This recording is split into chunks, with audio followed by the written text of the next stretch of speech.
జనం న్యూస్ వార్తల్లో ముందుగా ముఖ్యాంశాలు. కేంద్ర మంత్రి నితిన్ గడ్కరీతో చంద్రబాబు.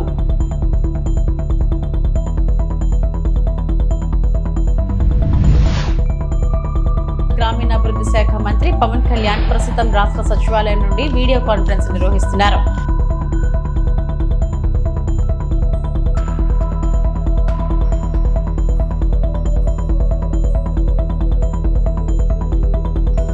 నకిలీ హిజ్రాలతో ప్రాణహాని ఉందని రక్షణ కల్పించాలని గోడ వెళ్లబోసుకున్న హిజ్రాలు.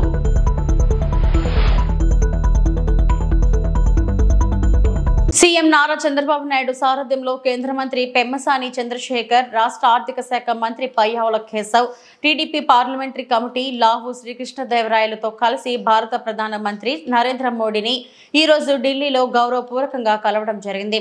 ఏపీ అభివృద్ధికి తాను కట్టుబడి ఉన్నానని ప్రధాని పునరుద్ఘాటించారు. అలాగే పోలవరం ప్రాజెక్టు సవరించిన అంచనాలకు కేబినెట్ ఆమోదం, అమరావతి నిర్మాణానికి ప్రత్యేక సాయంపై కృతజ్ఞతలు తెలియజేశాం. అలాగే డిసెంబర్ నాటికి విశాఖ కేంద్రంగా రైల్వే జోన్ ఏర్పాటు, ఏపీలో హౌరా చెన్నై మార్గాన్ని 4 లైన్లుగా మార్చడం, స్టేషన్ అప్ గ్రేడ్లు, లోకల్ రైళ్లతో సహా మౌలిక సదుపాయాల ప్రాజెక్టులలో 73,743 కోట్లు కేటాయించడంపై కేంద్ర రైల్వే శాఖ మంత్రి అశ్విని వైష్ణవ్ చర్చించారు. అంతా కలిసి సుసంపన్నమైన ఆంధ్రప్రదేశ్ నిర్మాణానికి కట్టుబడి ఉన్నామని తెలియజేశారు.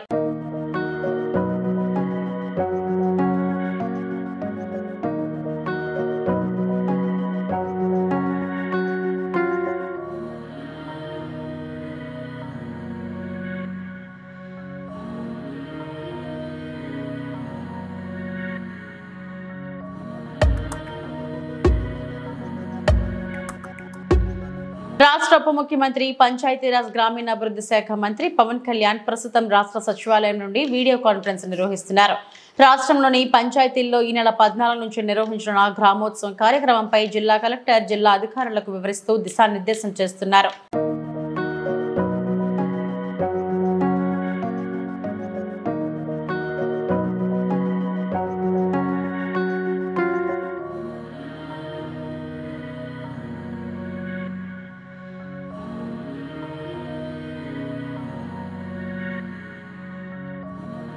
ప్రతి ఒక్కరూ విద్యార్థి దశలోనే క్రీడల పట్ల నైపుణ్యాన్ని పెంపొందించుకోవాలని మంత్రి కందుల దుర్గేష్ తెలిపారు. రాజమహేంద్రవరంలోని శ్రీప్రకాష్ విద్యానికేతన్లో 68వ అంతర్జిల్లాల హ్యాండ్బాల్ టోర్నమెంట్ ను నిర్వహించారు. ఈ కార్యక్రమానికి మంత్రి కందుల దుర్గేష్, ఎమ్మెల్యేలు బత్తుల బలరామకృష్ణ, గోరంట్ల బుచ్చయ్య చౌదరి హాజరయ్యారు. క్రీడా అభివృద్ధికి ప్రభుత్వం కృషి చేస్తుందని మంత్రి తెలిపారు. జిల్లాలు ఏవైతే ఉన్నాయో 13 జిల్లాలు, ఆ 13 జిల్లాలకు సంబంధించినటువంటి క్రీడాకారులు చాలా పెద్ద ఎత్తున వచ్చి ఇక్కడ ఈ క్రీడల్లో పాలు పంచుకోవడం అనేది చాలా గొప్పదైనటువంటి విషయం. కారణం ఏంటంటే ఇవాళ చదువు అనేటువంటి మాటతోటి కేవలం విద్యార్థిని చదువు చుట్టూ తిప్పేటువంటి పరిస్థితుల్లోంచి సంపూర్ణమైనటువంటి వ్యక్తిత్వ వికాసం రావాలంటే, శారీరక దారుఢ్యం రావాలంటే విద్యార్థి ఖచ్చితంగా క్రీడల్లో పాల్గొనాలి. అటువంటి క్రీడల్లో పాల్గొని పైగా చాలా విగరస్గా ఆడేటువంటి ఆట, వాళ్ళు పరిగెడుతూనే ఉండాలి. హ్యాండ్ పవర్ కూడా చాలా ఎక్కువ ఉండాలి. సినిమాకి సెన్సార్ ఉన్నట్టే వైసీపీకి సెన్సార్ కటింగ్ పెట్టాలని తెలుగుదేశం నేత బుద్ధ వెంకన్న ధ్వజమెత్తారు. వరద బాధితులకి జగన్ ప్రకటించిన ₹1 కోటి ఎవరికి ఇచ్చారని నిలదీశారు. వైసీపీ ప్రభుత్వంలో అవినీతిపై జగన్ తో చర్చకు సిద్ధమని బుద్ధ వెంకన్న సవాల్ విసిరారు. ఎవరంటే జగన్మోహన్ రెడ్డి రూపంలో ముఖ్యమంత్రిగా ఈ ఆంధ్రప్రదేశ్కి వచ్చింది. మీరే విపత్తుల గురించి మాట్లాడేది. చంద్రబాబు నాయుడు గారు విపత్తులు వచ్చినా సరే దాన్ని ఎదుర్కొనే సత్తా ఆయన దగ్గర ఉంది. అవినీతికి ఎక్కడ ఆస్కారం ఎవరు? చంద్రబాబు నాయుడు గారి ప్రభుత్వం. కాబట్టి నువ్వు ఎంత తవ్వినా సరే అవినీతి కనబడాలి. పచ్చకాయ మెరుగులోకి ఊరంతా పచ్చగా ఉన్నట్టు జగన్మోహన్ రెడ్డి అవినీతి పరుడు కాబట్టి చంద్రబాబు నాయుడు గారి మీద కూడా అవినీతి పరుడు చెల్లుతున్నాడు. శవాల మీద పేలాలేరుకునే నాయకులు వైసీపీలో ఉన్నారు. ఎల్జీ ఫార్మా కంపెనీ అనకాపల్లి జిల్లాలో గ్యాస్ లీక్ అయ్యి 8 మంది చనిపోతే బలవంతంగా కంపెనీ రాపించుకోవడానికి విజయసాయి రెడ్డి మీరు కుట్ర చేయలేదా? మీకు అర్హత ఉందా చంద్రబాబు నాయుడు గారి గురించి మాట్లాడడానికి? నకిలీ హిజ్రాలతో ప్రాణహాని ఉందని రక్షణ కల్పించాలని గోడు వెళ్లబోసుకున్న హిజ్రాలు. కొమ్రంభీం ఆసిఫాబాద్ జిల్లా కాగజ్నగర్ పట్టణంలో నివాసం ఉంటున్న ట్రాన్స్జెండర్ భీమన్న స్వరూపమ్మ అనే హిజ్రా సిర్పూర్ నియోజకవర్గంలో ఇతర జిల్లాల నుండి నకిలీ హిజ్రాలని పిలిపించి హిజ్రాల వేషధారణతో తయారు చేపించి వాళ్లతో భిక్షాటన చేపిస్తూ తమను బెదిరింపులకు గురి చేస్తుందని కాగజ్నగర్కి చెందిన హిజ్రాలు ఆవేదన వ్యక్తం చేశారు. అనంతరం వారు మీడియాతో మాట్లాడుతూ హిజ్రా స్వరూపమ్మ తమను మోసం చేస్తూ అడిగినంత డబ్బులు ఇవ్వకుంటే నకిలీ హిజ్రాలతో భిక్షాటన చేపిస్తామని నానా ఇబ్బందులకు గురిచేస్తుందని వాపోయారు. పొట్టకుటి కోసం 5-10 రూపాయలు భిక్షాటన చేస్తూ జీవనం వెల్లదీస్తున్నామన్నారు. నకిలీ హిజ్రాలను పంపించి భిక్షాటన చేయడానికి పంపిస్తున్న హిజ్రా భీమన్న స్వరూపను నకిలీ హిజ్రాలని ఎవరూ నమ్మకూడదని తెలిపారు. నకిలీ హిజ్రాలు పెద్ద బండ వేంపల్లి రైల్వే బ్రిడ్జ్ వద్ద రహదారిపై ప్రతిరోజు ఉంటూ అడిగినంత డబ్బులు ఇవ్వకపోతే వాహనదారులపై దౌర్జన్యం చేస్తున్నారని వాహనదారులు వాపోతున్నారు. నకిలీ హిజ్రాలతో ప్రాణహాని ఉందని దాడులు చేస్తూ భయాందోళనకు గురి చేస్తున్నారని హిజ్రా స్వరూపమ్మతో పాటు నకిలీ హిజ్రాలపై కాగజ్ నగర్ పోలీస్ స్టేషన్లో ఫిర్యాదు చేసినట్లు హిజ్రాలు తెలిపారు. ఈ మీడియా సమావేశంలో హిజ్రాలు సౌజన్య, తేజస్విని, మీనాక్షి, రవళి, ఫాతిమా, రోజా, సాగరిక, భారతి, అక్షర తదితరులు పాల్గొన్నారు. మీడియా మిత్రులందరికీ నమస్కారం. నా పేరు తేజస్విని. నేను కాగజ్నగర్లో ఉంటాను. నేను ఒక ట్రాన్స్జెండర్ని. మా విశేషం ఏంటంటే ఇప్పుడు కాగజ్నగర్లో భీమన్న, దేవుడు భీమన్న అలియా స్వరూపమ్మ, ఆమె అదర్ డిస్ట్రిక్ట్ నుండి అదర్ స్టేట్ నుండి మగవాళ్ళని తీసుకొచ్చి వాళ్ళకు చీరలు కట్టిపించి ఇక్కడ భిక్షాటన చేపిస్తుంది. వాళ్ళకు పెళ్ళిళ్ళు అయ్యి వాళ్ళకి పిల్లలు ఉన్నాయి, ఇక్కడ వచ్చి భిక్షాటన చేసి మళ్ళీ వాళ్ళ సొంత ప్లేస్లలోకి వెళ్ళి వాళ్ళు అక్కడ జీవనం కొనసాగిస్తున్నారు. కాబట్టి మేము ఇక్కడ కాగజ్ నగర్లో ఉండి కూడా మా వాల్యూ పోతుందని వాళ్ళ మీదకి మేము ఏమన్నా అడిగితే ఈరోజు మమ్మల్ని పోలీస్ స్టేషన్లో తీసుకెళ్ళి మా మీద తప్పుడు ప్రచారం చేపించింది. అలాగే ఇక్కడ మేము ఎన్నో సంవత్సరాలు మేము పుట్టి పెరిగి ఇక్కడ కొమరంభీం డిస్టిక్లో కాగజ్ నగర్లో ఉంటున్నాం. ఇంతమంది ట్రాన్స్జెండర్లు ఇక్కడ ఉండగా అదర్ స్టేట్ నుండి తీసుకొని వస్తుంది. ఆమె ఒక మాఫియా లాగా చేస్తుంది. కాబట్టి ఈ పరిష్కారాన్ని మీడియా మిత్రులు మా సహాయం చేయాలని కోరుకుంటున్నాం. డిస్ట్రిక్ట్ నుండి మాట్లాడతాను. నేను ఒక ట్రాన్స్జెండర్, నాది దహేగాం మండల్. నేను ఎప్పుడు అయినా కానీ నేను బజార్కు బస్తికి పోయినా కానీ రోజు 2000, 3000 తీసుకొచ్చినా కానీ 2-3 సంవత్సరాల కొంట ఆమెకి ఇచ్చినా కానీ ఆ రోజు 50,000 తీసుకొచ్చి నాకు సర్జరీ చేసి ఆ సర్జరీల నుండి 50,000కు ₹1,00,000 అయినాయని నేను చిట్టి 2 లక్షలు వేస్తే ₹1,00,000 తీసుకున్నది ఆమె. మళ్ళీ ఇంకా నేను ఇది కాదు అని నేను ఇట్లా అడిగేది ఇట్లాగింటే నేనే 50,000 తీసుకొచ్చి నేను అక్కడ ఆమె దగ్గర ఉంచే వరకు 20,000 బట్టలకు వేసింది. మళ్ళీ 50,000 నా పేరు మీద రాసిందండి. మమ్మల్ని ఇట్లా మోసం చేసి ఆమె అది చెప్పిన కానీ మమ్మల్ని ఆమె ఇంకా తినడానికి బియ్యం తీసుకొచ్చుడు, సామాన్ తీసుకొచ్చుడు. మేమందరం కలిసిమెలిసే ఉంటున్నాము. మా దగ్గర ఇల్లు కిరాయి తీసుకున్నాడు, కరెంటు బిల్లు కట్టించుకున్నాడు. ఇప్పుడు 2 సంవత్సరాల క్రితం అలా చేసిందండి. 5 సంవత్సరాల పొద్దున ఆమె ఇంట్లో ఉండి మీడియా మిత్రులందరూ మాకు న్యాయం చేయాలని కోరుతున్నాము.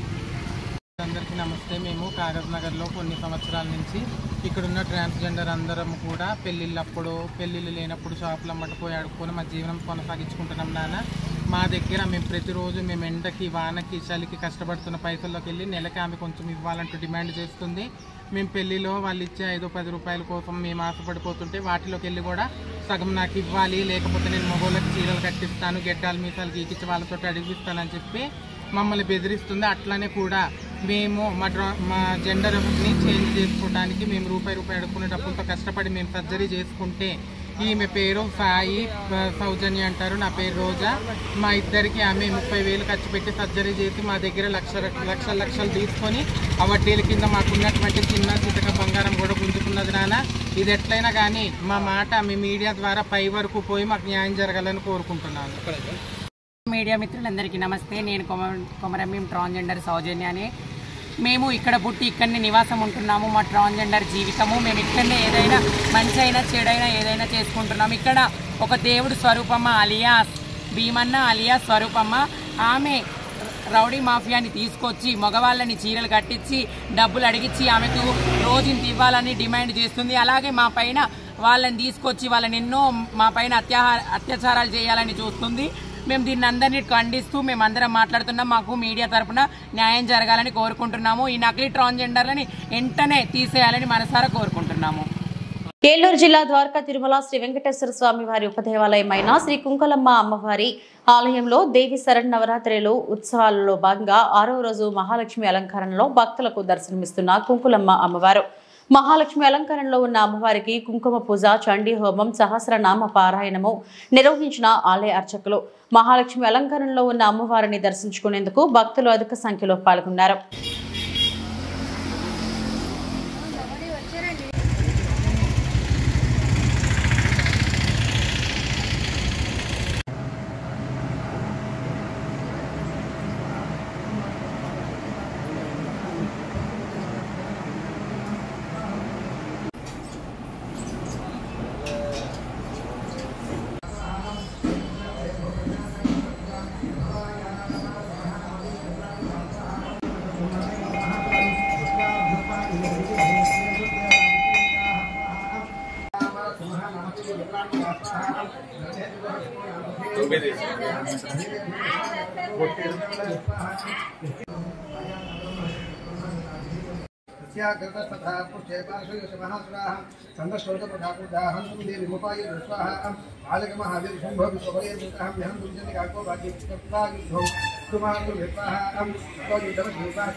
కర్నూలు జిల్లా మంత్రాలయం మండలం మాధవరంలో విద్యుత్ షాక్ సర్క్యూట్ తో మిద్దెపై ఉన్న 10 క్వింటాల పత్తి దగ్ధమైంది.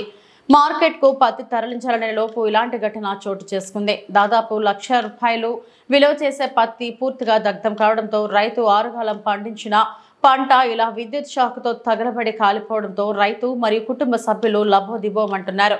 ఇది షార్ట్ సర్క్యూట్ ఏనా లేదా ఎవరైనా ఆకతాయిలు తగలబెట్టారా అనే కోణంలో అనుమానం వ్యక్తం చేస్తున్నారు.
అనకాపల్లి జిల్లా నర్సీపట్నం నియోజకవర్గ మున్సిపాలిటీలో ఎలక్షన్ సమయంలో ఉచితంగా ఇసుక హామీ ఇవ్వడం జరిగింది. ఈ సందర్భంగా వైసీపీ నాయకుడు ఈశ్వర్ మాట్లాడుతూ ఈ హామీను అమలు చేయలేక టీడీపీ నాయకులు వార్డు కౌన్సిలర్ ధర్మిరెడ్డి మధు కుంటి సాకులు చెప్పుకొని తిరుగుతున్నారని ఈ సందర్భంగా ఈశ్వర్ అన్నారు. మీకు దమ్ముంటే ఉచిత ఇసుక నర్సీపట్నం మున్సిపాలిటీ ప్రజలకు అందించి అప్పుడు మీరు మాట్లాడండి అని టీడీపీ నాయకులు అందరికీ ఒక సవాల్ విసిరిన వైఎస్ఆర్సీపీ నాయకులు ఈశ్వర్ అన్నారు. అందరికీ నమస్కారం అండి. ఇప్పుడు ఒక వీడియో చూడడం జరిగింది. మన నర్సీపట్నానికి పనికిమాలోడు పోరంబుకోడు అని ఎవడన్నాడంటే అది ధనిరెడ్డి మధు. ఆ ధనిరెడ్డి మధు అంటాడు, గణేష్ గారు ఇసుక జనాలకి ఉచితంగా ఇవ్వండిరా, ఆ భవన కార్మికులు ఇబ్బంది పడుతున్నారు అని చెప్పేసి ఆయన ప్రెస్ మీట్ పెట్టి మాట్లాడారు. మాట్లాడితే ఈ సన్నాసి పనికిమాలోడు ఏం చెప్పాలి ఆ నాయకులతో చెప్పి, అలాగే మన ప్రతిపక్ష నాయకులు గణేష్ గారు ఎలాగలగా మనల్ని బాగా దుమ్మేస్తున్నారు, మనం చేసే పనుల్ని బయటికి లాగేస్తున్నారు, మనల్ని గట్టిగా నిలదీస్తున్నారు అని చెప్పుకోవాలా. చెప్పుకోకపోగా వీడు మాట్లాడతాడు పనికిమాలోడులాగా. ఒరే నువ్వు అసలు మనిషివా పశువా ఫస్ట్ అని చెప్పు. నువ్వు ప్రెస్ మీట్ పెట్టేటప్పుడు నోరు దగ్గర పెట్టు, నోటంటే బాగా మాట్లాడు నేర్చుకోరా. నేను అందుకేరా నేను తిడుతూ ఉంటాను. ఎందుకు తిడతానంటే నువ్వు మాట్లాడే మాటలు మామూలుగా అన్పార్లమెంటరీ మాటలు మాట్లాడుతున్నావు. మామూలుగా మన పోరంబోకు పనికి మళ్ళీ జోబులు కొట్టే బేవర్సగోళ్ళు గంజాయి తాగే వాళ్ళు మాట్లాడతారు కదా, ఆ విధంగా మాట్లాడుతున్నారా నువ్వు? ఏం మాట్లాడతావు? ఈకల ఏంటి నువ్వు పీకిన ఈకల? నీకు ఈకలు పీకడం బాగా తెలుసు. ఈకలు పీకడంతో మనం స్టార్ట్ అయ్యాం. మన ప్రస్తావన అంతా ఈకలతోటే. కాబట్టి ఈకలు బాగా గుర్తొచ్చేస్తున్నాయి. ఇప్పుడు వైట్ చాక్ వేసుకొని బిల్డప్ చేస్తున్నావు కదా, ఇదైనా సరే ఇంక పాత జీవితం గుర్తొచ్చేస్తుంది. ఈకలు పీకడం, ఈకలు గోకడం, ఈకలు లాగడం. ఎందుకురా ఇవన్నీ? కొంచెం మర్యాదగా మాట్లాడరా ధనిరెడ్డి మధు. నువ్వు మర్యాదగా మాట్లాడకపోతే ఏట్రా మధు పతివ్రత కూడా బిల్డప్ చేస్తావు. ఏమన్నారు గణేష్ గారు? ఏమన్నారు? ఆ ఇసుక మీరు గెలిచిన వెంటనే మొట్టమొదటిసారిగా వీళ్ళు స్టాక్ పాయింట్ని క్లోజ్ చేసేసారు. ఇసుకని బేరం పెట్టేశారు. ఇసుకని అమ్మేసుకుందామని చెప్పేసి రాత్రి బేరం 5 కోట్లు సెట్ చేసుకున్నారు. మీరు చేసినటువంటి భాగవతాన్ని బయట పెట్టారు, ప్రెస్ మీట్ పెట్టి ప్రజలకు తెలియజేశారు. ఇలాగా వీళ్ళు అమ్మేసుకుందాం అనుకున్నారో నర్సీపట్నంలో ఉన్నటువంటి తెలుగుదేశం నాయకులు 5 కోట్లు బేరం పెట్టుకున్నారు అని చెప్పేసి మీ గుట్టును బయట పెట్టారు. అమ్ముడి అమ్మ గణేష్ గారికి ఎలా తెలిసిపోయింది అని మీరు నానా ఇదులు అయిపోయి మీకు బాగా మండినట్టు ఉందా? బాగా మండింది కదా ఆయన చేసిన పని. మీకు జనాలకు తెలియజేయడం మీకు బాగా మండిపోయింది, ఎక్కడో కాలిపోయింది. ఇప్పుడు ఒళ్ళు దగ్గర పెట్టుకొని దాన్ని అలా ఉంచారు. స్టాక్ పాయింట్ రెడీగా ఉంది, ఇసుక రెడీగా ఉంది. ఇవ్వడానికి మీకు సలిపేమి? మళ్ళీ మాతో ధర్నా ఎందుకు చేయించుకుంటారు? మీరు ఉత్తములు కదా, మంచి విజనరీ ఉన్నటువంటి నాయకుడు మీ చేతిలో ఉన్నారు. మీ చేతిలో ఉన్నటువంటి నాయకుడు విజనరీ నాయకుడు. మరి ఎంత లేట్ అయ్యారా? పనికిమాలోడా మధు ఇక్కడ పిక్కుండు కూడా లేట్ ఏమి? ప్రజలకు ఇవ్వండి రా. ధర్నా గత ప్రభుత్వంలో ధర్నా చేశారు పాపం భవన కార్మికులు. వాళ్ళకి మాయమాటలు చెప్పి మేము వచ్చిన ఉచిత ఇసుక ఇస్తా ఉన్నారు. ర్యాంపుల దగ్గర బోర్డు పెట్టారు, ఉచిత ఇసుక అన్నారు, డబ్బులకు బోర్డు పెట్టారు. ఇది ఎక్కడ రాజకీయంరా? ప్రజలతో ఇలాగా మాట్లాడతారు మీరు. ఇలాగా ప్రజల్ని భవన కార్మికుల్ని మభ్య పెడతారు. దుర్మార్గుడా, దుష్టుడా, పురుగులు పట్టిపోతారా, నీచుడా? చెప్పరా మీ నాయకులకి? ఏమని మనం ఉచిత ఇసుకిస్తానండి, ప్రజలు దుమ్మెత్తిపోతున్నారు, మనకు ఉన్నారు కదా ప్రతిపక్ష నాయకుడు, ఒప్పుకోడు, చిన్న గుట్టులో అయితే డొంగ కట్టుకుని లాగేస్తాడు అని చెప్పరా? పనికిమాలలో మాట్లాడతావు ఎట్రా? పతివ్రత మాట్లాడతావు పతివ్రతకే ఏంటంటావు? పతివ్రతలాగా నువ్వు గతంలోనే పరవాన్ని ఉండేవాడు కదా, అది తెల్లారు సొల్లం లేదంట్రా. ఇంత ఇలాగ గాలి కొట్టినా సరే ఎరుపు మంటగా ఉండి తెల్లారులు సొల్లం లేదంట నీ పరవన్నం. అది నీ పతివ్రతతనం. నర్సీపట్నానికి పతివ్రతల లిస్టు పెడితే, పతివ్రతల పోటీ పెడితే ఆ ఫస్ట్ ర్యాంకు ధనురెడ్డి మధు నీకే వస్తుందంట. నర్సీపట్నం ప్రజలకి ఆ ఇసుక కొరత లేకుండా చేయడమే గణేష్ గారి లక్ష్యం. కాబట్టి మిమ్మల్ని ప్రశ్నిస్తారు, మిమ్మల్ని నిలదీస్తారు. దానికి మీరు సమాధానం చెప్పాలి. ప్రజలకు మంచి చేయండి, ఇసుక ఇవ్వండి, అప్పుడు మీరు మాట్లాడండి. అప్పటి వరకు మీకు మాట్లాడే హక్కు కానీ ఆ ప్రెస్ మీట్ పెట్టే అర్హత కానీ మీకు లేదు. ధనురెడ్డి మధు నోరు అదుపులో పెట్టుకొని మాట్లాడు.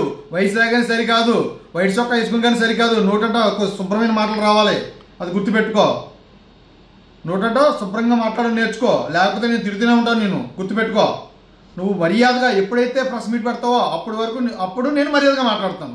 లేకపోతే నీకు ఇవ్వాల్సిన నువ్వు పోరంబోకోళ్ళగా, బేవర్సోళ్ళగా, ఈ జోబులు కొట్టేవాళ్ళగా, గంజాయి కాల్చేవాళ్ళగా బిహేవ్ చేస్తున్నావు కదా, ఆ విధంగానే నేను తిరుగుతూనే ఉంటాను. నర్సీపట్నంలో ప్రజలు ఇబ్బంది పడకూడదనే ఉద్దేశంతో మేము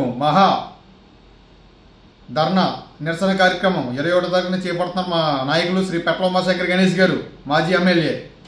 అంతకంటే ముందు మీరు ప్రజలకి ఇవ్వండి, లేకపోతే మేము చేయాల్సింది మేము చేస్తాం. ఖబర్దార్ ధనురెడ్డి మధు, ఖబర్దార్. Next welcome to VVB9 news. సంపద సృష్టించుకోవడమే తెలుగుదేశం పార్టీ లక్ష్యం. మద్యం పాలసీలో అప్లికేషన్ కాస్ట్ పెంచి డబ్బు దండుకోవాలని ప్రభుత్వం ఆశించింది. కానీ కూటమి నాయకులు షాపుకు 30 లక్షలు కట్టాలని లేదా వాటాలు ఇవ్వాలని బెదిరించడంతో వ్యాపారులెవరూ కనీసం అప్లికేషన్ వేయడానికి కూడా ముందుకు రావడం లేదు. గడువు ముగుస్తున్న 961 షాపులకు కనీసం ఒక్క అప్లికేషన్ కూడా రాలేదు. స్థానిక నాయకులంటే వ్యాపారులు భయపడిపోయే పరిస్థితి. ఇదంతా చంద్రబాబు నాయుడు, నారా లోకేష్ నాయకత్వంలోనే జరుగుతుంది. ప్రైవేట్ మద్యం పాలసీ ద్వారా తెలుగుదేశం పార్టీ నాయకులకి సంపద సృష్టించే ప్రయత్నం చేస్తున్నారు. దీన్నే మంచి ప్రభుత్వం అని చెప్పుకుంటున్నారు అని గుంటూరు జిల్లా వైఎస్ఆర్సీపీ అధ్యక్షులు అంబటి రాంబాబు అన్నారు. రాష్ట్ర ప్రభుత్వం ఏ ప్రభుత్వం అయినా ఈ పాలసీ ప్రకారం ఆశిస్తున్నది ఏమిటంటే నాన్ రిటర్నబుల్ 2 లక్షలు వేస్తే ఒక్కో షాపుకు 20 మంది వేస్తే ఎంత ఎక్కువ మంది డబ్బులు ఇస్తే అప్లికేషన్ పెడితే అంత ఆదాయం ఫస్ట్ ఫేజ్లో ప్రభుత్వానికి వస్తుంది. ఇవాళ అసలు ఇట్లా వేస్తే ఊరుకోమంటున్నారు, భయపడుతున్నారు. 30 లక్షలు కడితే మనం మిగలదేమోనని 2 లక్షలు కట్టి వేసేవాడు కూడా వెనక్కి వెళ్ళేటటువంటి పరిస్థితికి వాళ్ళు ఏర్పడింది. దీనికి కారణం తెలుగుదేశం ప్రభుత్వంలో ఉన్నటువంటి ఎమ్మెల్యేలు, మంత్రులు వీళ్ళందరూ కలిసి ఇలాంటి అరాచకాన్ని సృష్టించేటటువంటి ప్రయత్నం చేస్తున్నారు. నాకు తెలిసినంతవరకు ఇంతవరకు సుమారుగా 991 ఎన్నో షాపులకి 961 షాపులకి నిన్న సాయంత్రం వరకు ఒక్క అప్లికేషన్ కూడా రాలా. సరే ఆ షాప్ బాగోలేదని రాలేదంటే అది వేరే అంశం. భయపడుతున్నారు, స్థానిక ఎమ్మెల్యేలకి భయపడుతున్నారు, స్థానికంగా ఉన్న నాయకత్వానికి భయపడుతున్నారు. 30 లక్షలు అన్నేవ్వండి, మాకు 50% వాటా అన్నేవ్వండి, మేము చెప్పినోడు ఇస్తేనే మీరు షాపులకి కట్టండి ఫీజు, లేకపోతే కట్టొద్దు, వచ్చినా కూడా అంతే ఇవ్వాలి. ఇలాంటి అడకట్టెరలో పెట్టి బ్రాందీ షాపుల వ్యాపారం చేసుకోవాలని ముందుకొస్తున్న వాళ్ళని హింసించేటటువంటి కార్యక్రమం చేసి ప్రభుత్వానికి నష్టం చేసేటటువంటి కార్యక్రమం చేస్తున్నారు. ఇది చంద్రబాబు నాయుడు గారు తెలుసో తెలియదా? 100% తెలుసు. ఆయన తెలియబట్టే ఆయన ద్వారానే లోకేష్ గారి నాయకత్వంలో ఈ కార్యక్రమాలన్నీ జరుగుతున్నాయి. దానికి కారణం ఏంటంటే సంపద సృష్టిస్తున్నారు. ఈ రాష్ట్రంలో సంపద సృష్టిస్తున్నారు. ఎవరికి? తెలుగుదేశం పార్టీ ఎమ్మెల్యేలకి సంపద సృష్టించే కార్యక్రమం చేస్తున్నారు. అదేంటంటే ఇది మంచి ప్రభుత్వం అంట. ఎంత మంచి ప్రభుత్వం అంటే తన మీద పెట్టిన కేసుల్ని అడ్డుగోలుగా తీయించేసుకునేంత మంచి ప్రభుత్వం. కాంగ్రెస్ నేత ఫిరోజ్ ఖాన్ పై ఎంఐఎం కార్యకర్తల దాడి. ఆసిఫ్ నగర్ లోని బ్యాంక్ కాలనీలో రోడ్డు పనుల పరిశీలనకు వచ్చిన ఫిరోజ్ ఖాన్ పై నాంపల్లి ఎమ్మెల్యే మాజిద్ హుస్సేన్ అనుచరుల దాడి. ఇరు వర్గాలు పరస్పరం దాడికి దిగడంతో తీవ్ర ఉద్రిక్త పరిస్థితిని అదుపులోకి తెచ్చిన పోలీసులు.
माजिद पर फिरोज खान वाला हाँ दोनों मान ले रहे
కాకినాడ జిల్లా ముమ్మిడివరం నియోజకవర్గం తాళ్లరేవు మండలం కోరంగి పంచాయతీ చిన్నబొడ్డు వెంకటయ్యపాలెం గ్రామంలో వైదాడి తులసి కుటుంబ గ్రామానికి చెల్లించవలసిన 4 లక్షల రూపాయలు చెల్లించకుండా తులసి కుమారుడు గ్రామ పెద్దపై దాడి చేసి బూతులతో దుర్భాషలాడారు.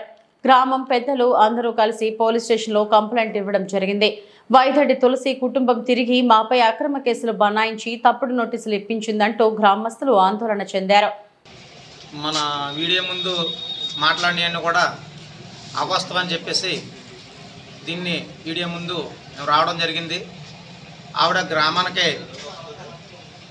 కొన్ని లీజుల కారణంగా అమౌంట్ ఇవ్వాలి, ఆవిడ అమౌంట్ ఇవ్వాలని చెప్పేసి మేము వెళ్ళి అడిగితే గ్రామ పెద్దలు అయినటువంటి ఒక గ్రామ పెద్ద ఆయన్ని వాళ్ళ అబ్బాయి కొట్టడం జరిగింది.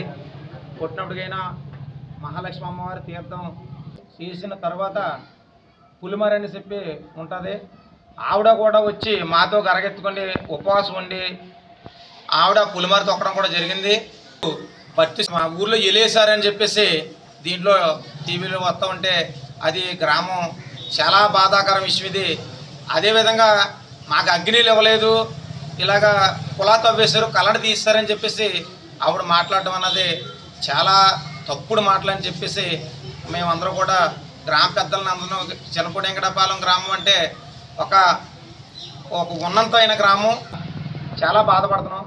దాన్ని మీరందరూ కూడా దాన్ని ఖండించి ఇది వాస్తవాలు కాదు అవాస్తవాలు ఆవిడ చెప్పినవన్నీ కూడా తప్పుడు ప్రచారం అని చెప్పేసి మేము పెద్దలు మా గ్రామస్తులందరూ కూడా మీ వీడియో ముందు మాట్లాడుతున్నాం. దయచేసి గ్రామంలో మేము గ్రామ పెద్దగా ఉన్నాము. మా తాళగ మండలం కోరంగి పంచాయతీ. మా గ్రామంలో ఒక వైద్యుడు సత్యమానకు ఆయన గ్రామానికి ఒక 4 లక్షలు బాకీ ఉన్నారు. ఆ విషయమే వాళ్ళ కుటుంబానికి గౌరవింపితే గుడి దగ్గర మమ్మల్ని అందరినీ కూడా పూర్తి తిట్టి దుర్భాషలు ఆడడం జరిగింది. దాని వెమ్మట మేము గ్రామ పెద్ద అందరూ వెళ్ళి డబ్బులు ఇవ్వాలని చెప్పి వారుగా వైదడి తులసి అన్న అబ్బాయి చిన్న కుమారుడైన వాడాడు. మా గ్రామంలో పంత నీళ్ళ అతన్ని కొట్టడం జరిగింది గ్రామ పెద్దనే. దీని మీద మేము పోలీస్ స్టేషన్లో కంప్లైంట్ ఇవ్వడం జరిగింది.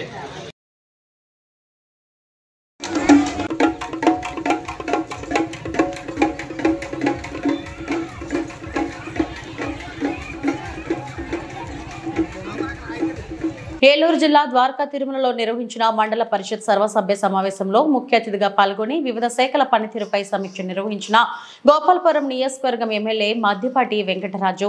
సర్వసభ్య సమావేశంలో ఎమ్మెల్యే మద్దిపాటి వెంకటరాజు మాట్లాడుతూ ద్వారకా తిరుమలని ఆధ్యాత్మిక కేంద్రంగా తీర్చిదిద్దడం మరియు ద్వారకా తిరుమల మండల ప్రతి గ్రామంలో మంచినీటిని అందించే విధంగా అడుగులు వేయడం, లైక్స్ ఇన్ కంపెనీ ద్వారా మహిళలకు జాబ్ అందించడం, పరిశ్రమలను తీసుకొచ్చి గోపాలపురం నియోజకవర్గాన్ని అభివృద్ధి బాటలో నడపడం, ఆదాయాన్ని సమకూర్చడం మరియు టెంపుల్ టూరిజం కాన్సెప్ట్ ద్వారా ద్వారకా తిరుమల క్షేత్రాన్ని టూరిజం మరింత అందంగా ఆహ్లాదకరమైన వాతావరణాన్ని ఏర్పాటు చేసి అభివృద్ధి చేయడం వంటి పలు అభివృద్ధి కార్యక్రమాలు జరిపించడంపై కార్యాచరణలు చేసే విధంగా అధికారులకు సలహాలు సూచనలు ఇచ్చిన ఎమ్మెల్యే మద్దిపాటి వెంకటరాజు.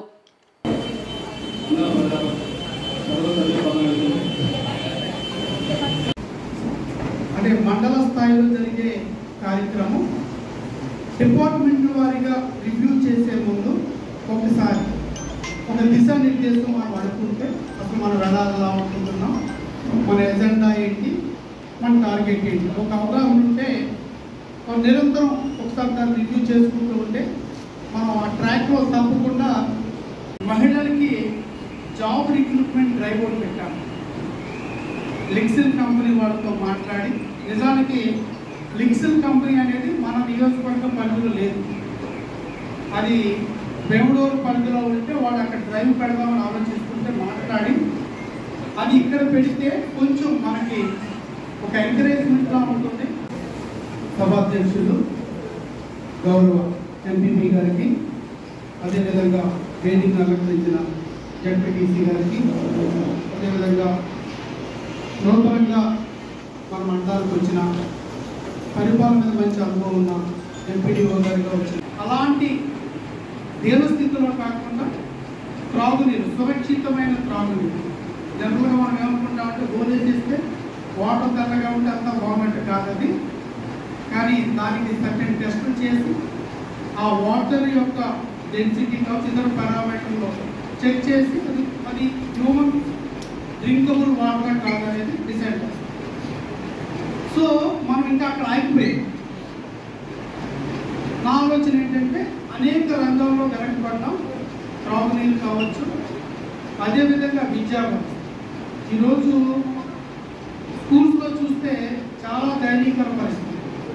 ఇన్ఫ్రాస్ట్రక్చర్ కూడా సరిగా లేదు, విద్య సరిగా అందే క్రమం కూడా కనిపించదు. అంటే ఇక్కడ మనం కొన్ని చాలా అకుంఠిత దీక్షతో ఒక మంచి సంకల్పంతో పనిచేస్తే తప్ప అది సాధ్యం కాదు. కానీ ఎంప్లాయీస్ కూడా చాలా చోట్ల నేను గమనిస్తున్నప్పుడు పాపం 70-80% బాగానే ఉన్నారు, ఏదో చేయాలనే తప్ప ఉంది, కానీ ఒక 30% దాటవేత ధోరణి, ఇలాగే ఉంటుందిలే ఇలాగే ఉంటుంది. అంటే ఈ పాపం ఇద్దరికి చుట్టుకుంటుంది. ఒకటి ప్రజాప్రతినిధులు, రెండు గవర్నమెంట్ ఉద్యోగులు. ఇవి ఇప్పటివరకు నా బులెటిన్ అప్డేట్స్. మరిన్ని వార్తా విశేషాల కోసం చూస్తూనే ఉండండి. నమస్తే.